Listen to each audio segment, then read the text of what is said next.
Hola a todos, vamos a por la segunda parte de este gran viaje que estamos haciendo hoy a Göbekli Tepe, el templo más importante de la antigüedad, en donde se ha descubierto recientemente que en uno de sus monolitos, concretamente el número 43, se hace referencia a un gran cataclismo ocurrido hace 12.907 años.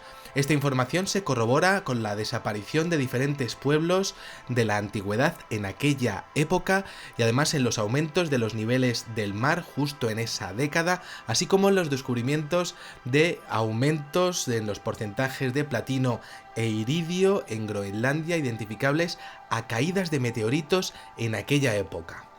En el planeta Tierra, algo muy importante a nivel sísmico, cosmológico y geológico pasó tras la caída de no uno, sino varios cuerpos no identificados en diferentes partes del mundo, tal y como explicábamos en la primera parte, y resulta que es que los habitantes de Göbekli Tepe decidieron construir un observatorio astronómico que sirviera para dar aviso y controlar todo lo que sería la caída de meteoritos y controlar toda la cúpula celeste.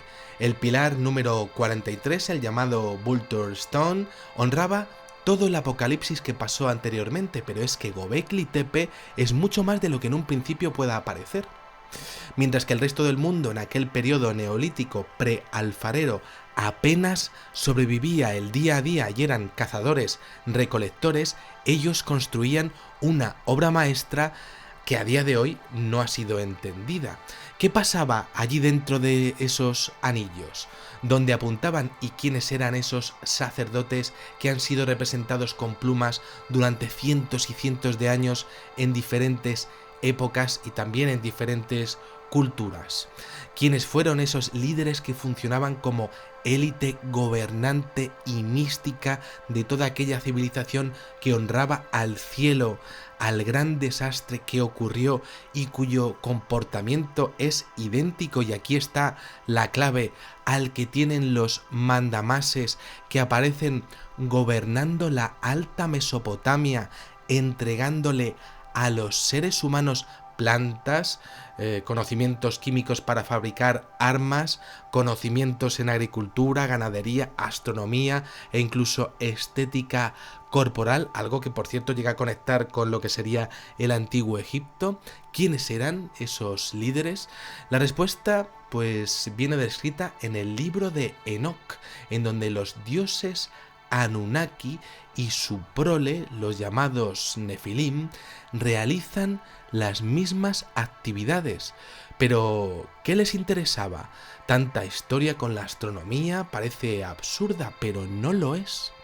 Datos como la precesión de la Tierra, representada en el seguimiento del eje polar, o la precisión al apuntar determinados puntos del cielo, exponen un interés inusitado en marcar direcciones, en ajustar, digámoslo así, referencias de su posición al respecto de varios elementos del cielo. Y os lo explico.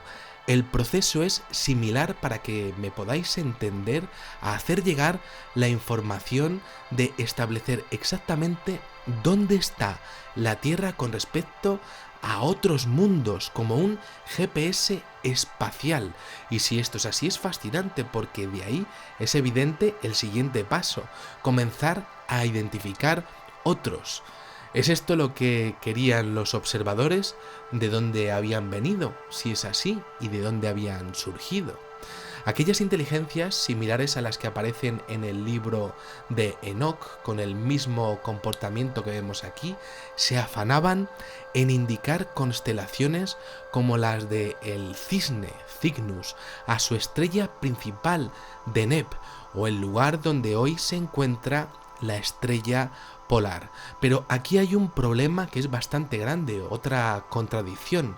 En aquel momento no estaba la estrella polar ahí. Entonces, ¿qué buscaban en el cielo si allí no había nada? Porque es que hay algunos de los pilares que están apuntando justo donde estaba la estrella polar, pero es que, y además es que es justo en ese punto, pero es que allí no había absolutamente nada. A no ser que fueran viajeros en el tiempo, ¿qué es lo que estaban apuntando? ¿O qué es lo en qué estaban interesados? No era entendible, y además es que estaban obsesionados con ese lugar de la cúpula celeste, en donde milenios más tarde, pues sí que iba a aparecer nuestra estrella polar, pero en aquellos momentos no había nada, un auténtico misterio. Y aquí está el gran enigma, entendiendo que esos dioses realmente fueran criaturas de carne y hueso que hubieran venido a nuestro planeta en funciones de exploración, es decir, entendiendo que esos dioses fueran seres con un nacimiento ajeno a la Tierra. Lo interesante de esta teoría sobre el posicionamiento y el mapeado, lo que sería el mapeado, pues es que se darían dos opciones. La primera, que esos exploradores hubieran perdido toda posible comunicación con el exterior y toda su tecnología, pero no todo su saber, y lo hicieran por ellos mismos y por nosotros para ubicarse perfectamente mientras se mezclaban y realizaban todo tipo de experimentos científicos con las especies nativas del entorno, es decir, con los animales y con nosotros, o dos, es decir, que lo estuvieran haciendo solo por nosotros, estudiándonos en exclusiva mientras construíamos el templo, que nos avisara de futuras catástrofes, observando cómo poco a poco, dándonos diferentes pautas, claves o facilidades, los seres humanos pues fuéramos capaces de apañárnoslas para construir el enclave. Aquellos seres humanos sin duda querrían hacerlo, estaban desesperados, estaban aterrorizados tras vivir aquel apocalipsis, tras saber que sus antepasados habían vivido un apocalipsis tremendo. Siendo esto así, de las dos formas, sería fascinante porque efectivamente aquí encontramos ambas cosas. Un grandísimo conocimiento matemático, pero sorprendentemente plasmado en piedra, como si se hubiesen mezclado con nosotros de forma efectiva y hubiesen enseñado a aquellos pueblos todo lo que debiesen saber para prevenir todas las amenazas que estaban viniendo a la Tierra en forma de meteoritos. Por otro lado, es interesantísimo observar que en el libro de Enoch, pues efectivamente los observadores se mezclan con el género humano, entregándoles pues las artes y las ciencias, incluyendo el uso de vegetales y el tratado y refinado de lo que serían las rocas para lograr confeccionar pues herramientas de caza y de tallado. Observan nuestro desarrollo, nuestra cultura y nuestra manera de actuar. Es exactamente lo mismo que viene en ese libro. Esos misteriosos observadores, esos watchers, tal y como se dice en inglés, pues aparecen repetidamente como hombres pájaro en diferentes culturas. Siempre esa simbología, siempre esas metáforas perfectamente identificadas y sin error.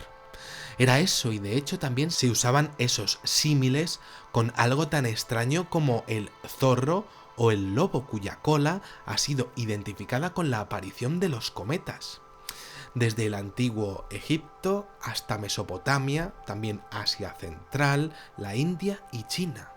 Un saber ancestral del que se conocía sus consecuencias evidentemente destructivas y del que había que saber más, muchísimo más, evidentemente. Pero, ¿qué ocurría realmente en Göbekli Tepe, allí en el interior?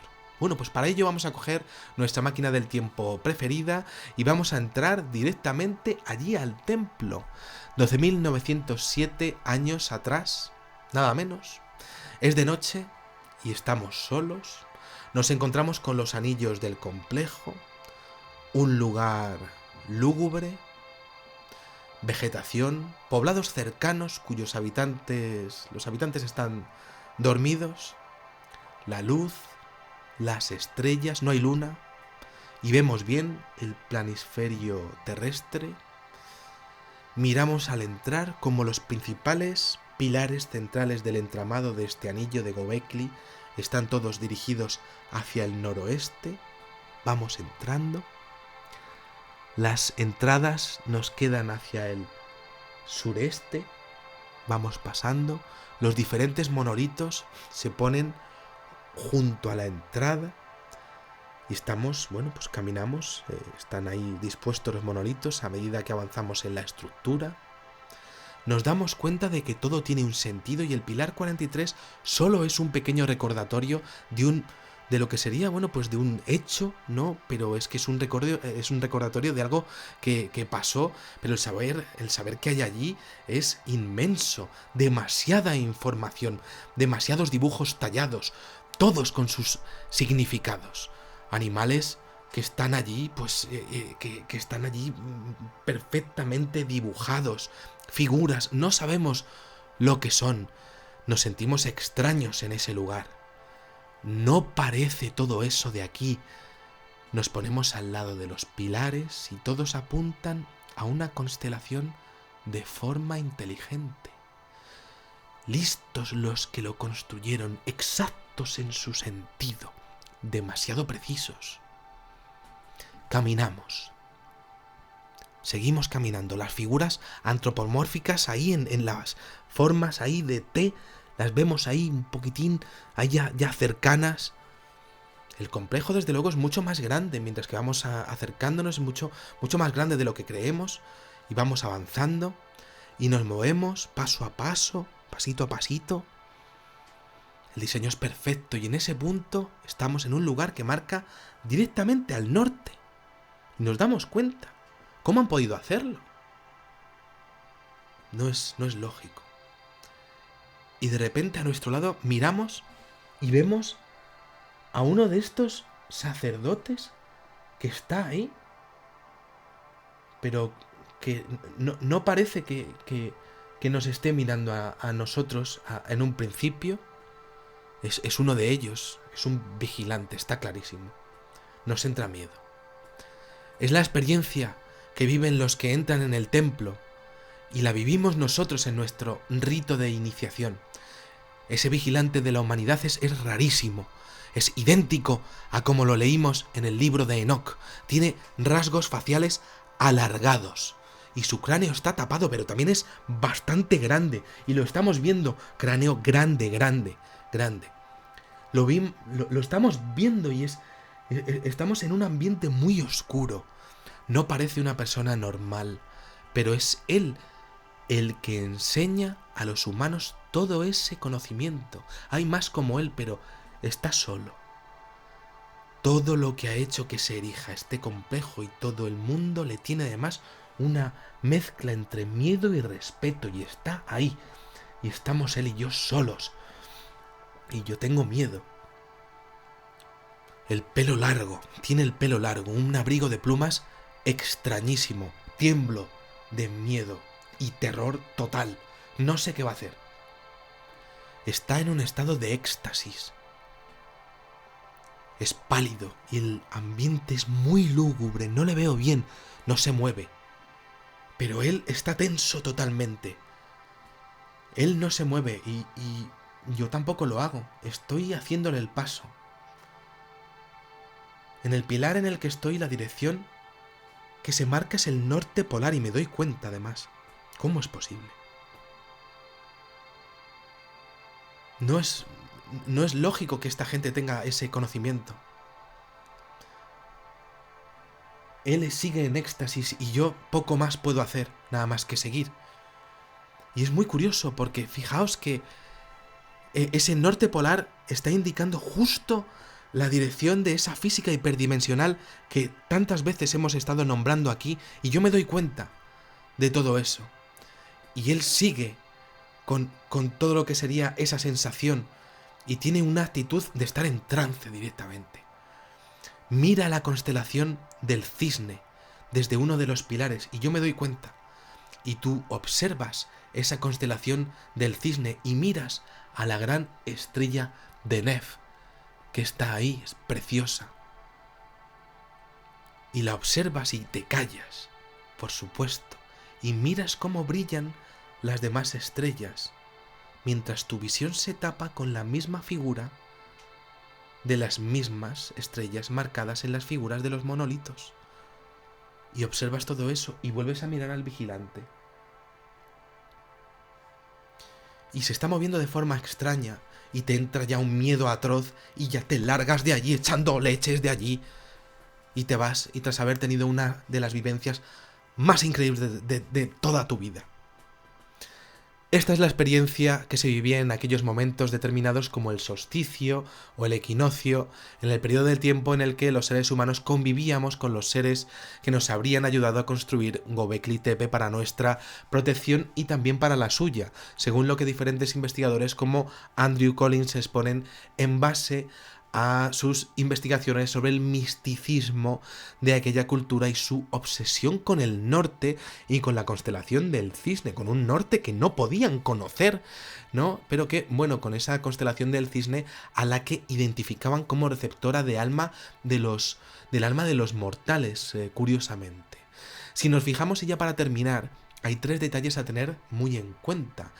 El primer detalle sería la aparición de estos vigilantes en todo el proceso de creación y su aspecto. Sin duda, pues evidentemente es que recuerda al de los ángeles utilizados en la religión cristiana miles de años después. ¿Sería posible que se hubiera recogido este elemento de la creación de la Alta Mesopotamia y también de este complejo y bueno, pues se hubiera utilizado haciéndolo más amable para hacer más entendible el mensaje de la creación que pretendían hacer llegar a la gente? El segundo, que la forma de T de todo lo que aparece es una representación simple de un ser humano, pues es un hecho contrastado por la ciencia, pero la encontrada en la ciudad de Adiyaman, en el sureste de Turquía, contemporánea con las fases de construcción de Göbekli Tepe, expone un alargamiento inusitado del cráneo en la parte del hueso parietal y occipital que se corresponde con la descripción de los Watchers y que en dimensiones es idéntica a los tótems místicos esculpidos en el Neolítico que exponen poder, que eran, bueno, pues unas estatuillas pequeñitas y que también existen, por ejemplo, en España, ¿no? Que también se han visto en el norte de España. Sabían perfectamente lo que estaban esculpiendo. En este caso, el poder se representa como una criatura que además tiene un achatamiento del hueso frontal. Esta estatuilla tiene 13.000 años y está en el Museo Gaziantep. Y el tercero, es también fascinante la identificación de los dioses Anunnaki con esas mismas actividades en el mismo lugar que los sacerdotes de Göbekli Tepe. También se han encontrado figuras de serpientes posteriormente en tumbas Ubaid, datadas miles de años después, ahora en el Museo Británico, también del mismo tamaño. Un elemento más, en este caso negativo, de la misma historia del Jardín del Edén, con esa llegada de los dioses Anunnaki, la creación de este gran monumento. Quedan muchos enigmas por resolver en esta zona del mundo y espero ir pues trayendo más información al respecto en los próximos años. Bueno, pues espero que os haya gustado muchísimo este videoprograma, que he tenido que partir en 2 cachitos.